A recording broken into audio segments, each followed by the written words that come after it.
Ready for a little fun? Today we're going to make cascading cards. Now cascading cards have been around for a while, but I'm doing it with a touch of autumn, and you can see how it's sort of an accordion fold there. It's so full and so lush, I could envision using this for an autumn wedding or an autumn shower or anything that you want to decorate for autumn. For our base, we want to start with a piece of cardstock that is 12 by 8.5. And we're going to score it first. So I'm going to score at 2, 4.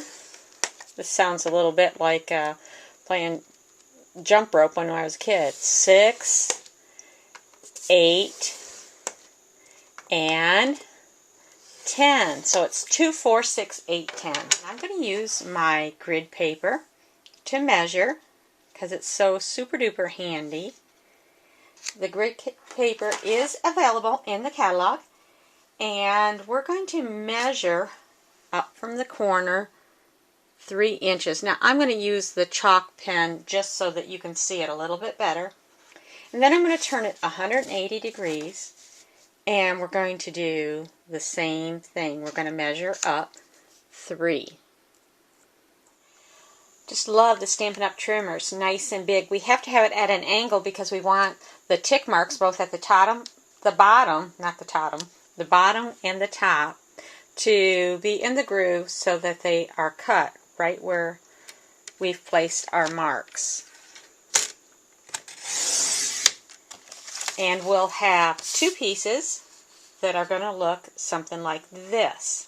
And they'll be exactly the same. Go ahead and just fold on all the score lines. Now we want to cut on one piece. We'll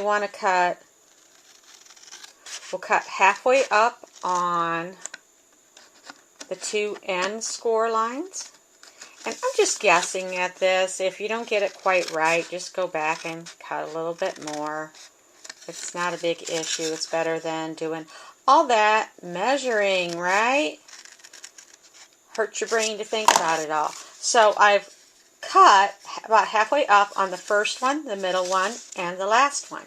Now, on the other one, we're going to go from the top. So from the top, we're going to do the same thing. We're going to cut about halfway down on the first one, the middle one, and the last one, or the 2, 6, and 10, however you want to look at that. So you want to go about halfway. And you'll see how they can just fit together.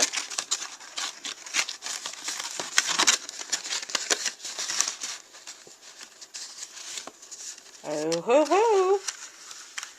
So nice. And then we're going to put the other 2, the middle 2 together.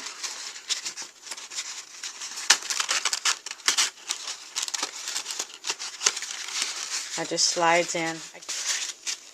So we have it all together. It looks super cool. It will fold out like this. Now, believe it or not, I am actually going to encourage you to take it apart, because when you think of autumn, what do you think of? You think of a lot of texture and colors. So if I can slide these apart. And I need to slide them apart because they're going to be too thick to go through my Big Shot and my embossing folder with both of them. So I'm going to place this in my Woodgrain embossing folder. And I'm going to run that through my Big Shot, but instead of on a tab, I'm actually going to run it with no tabs here on the bottom of my bottom platform. Put that between 2 cutting pads and run it through the Big Shot.